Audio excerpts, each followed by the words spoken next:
କୋହଲିଙ୍କୁ ନେଇ ମୁହଁ ଖୋଲିଲେ ଅବନୀତ କୌର। କିଛି ଦିନ ପୂର୍ବରୁ କ୍ରିକେଟର ବିରାଟ କୋହଲି ଇନଷ୍ଟାଗ୍ରାମରେ ଅଭିନେତ୍ରୀ ଅବନୀତ କୌରଙ୍କ ଫଟୋକୁ ଭୁଲବଶତଃ ଲାଇକ୍ କରିଥିଲେ।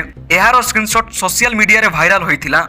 ଏବେ ଏହାକୁ ନେଇ ଅବନୀତ କହିଛନ୍ତି ଯେ ମୁଁ ଏହି ଜିନିଷଗୁଡ଼ିକୁ ମୋ ଉପରେ ପ୍ରଭାବ ପକାଇବାକୁ ଦିଏ ନାହିଁ। ମୁଁ କେବଳ କଠିନ ପରିଶ୍ରମ କରି ଚାଲିଅଛି।